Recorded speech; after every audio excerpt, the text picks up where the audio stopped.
Austin's theory, to say something is to do something, or to move is to do something, right?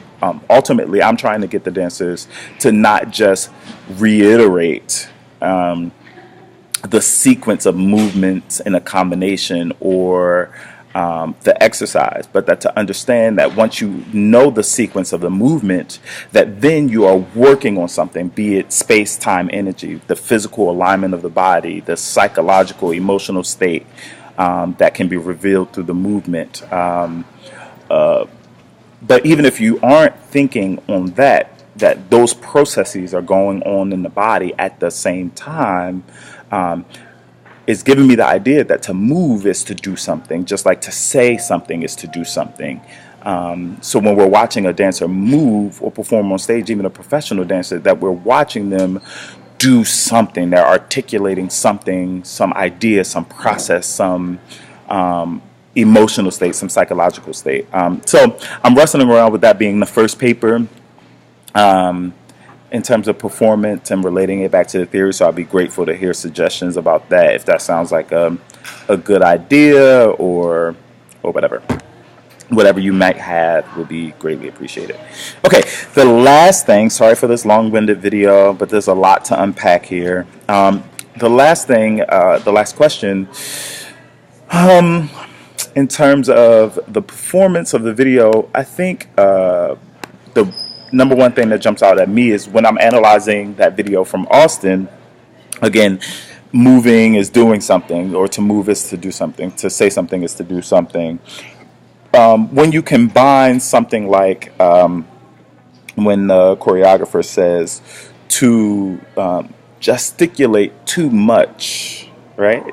And then the gestures in combination with the gestures that he's doing, which are like reference to the boobs, or like what I think, I don't know if he's doing this or if he's doing this, which have two different meanings.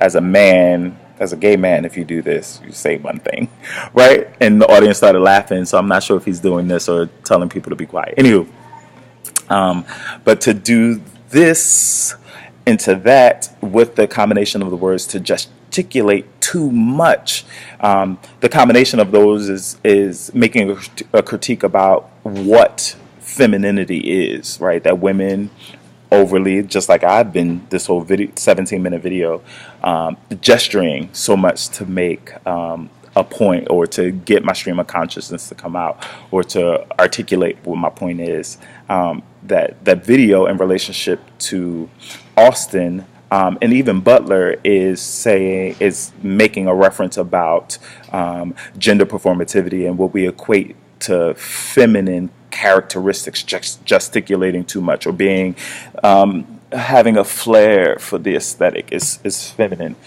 or liking the aesthetic is one of the things that he says. And even when he takes the words away, the gestures are still there, which leads me to believe that he's making a critique of how we see women, right? Even when the vocalizations become way more masculine, the alarm sound, or like the ripping of the heart and sprinkling it, like in a sharp force of movement, which we associate as more masculine and less soft and feminine, is him making a critique about gender performativity. I think on that note, that brings me to my last point, which I think all of the authors, which my critique of all of it so far, and I would be grateful to read some other ones, is that performativity really surrounds gender for a lot, or sexuality for a lot of it. Not necessarily for Derrida, but definitely for Sedgwick, for Parker and Sedgwick. They seem very much concerned with gender. This video is very much concerned with gender or sexuality.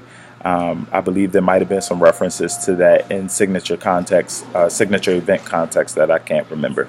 But okay, that's my video for today. Any feedback that is not necessarily just questions would be greatly appreciated, but maybe a general conversation about how the ideas formulate are being formed or articulated would be greatly appreciated.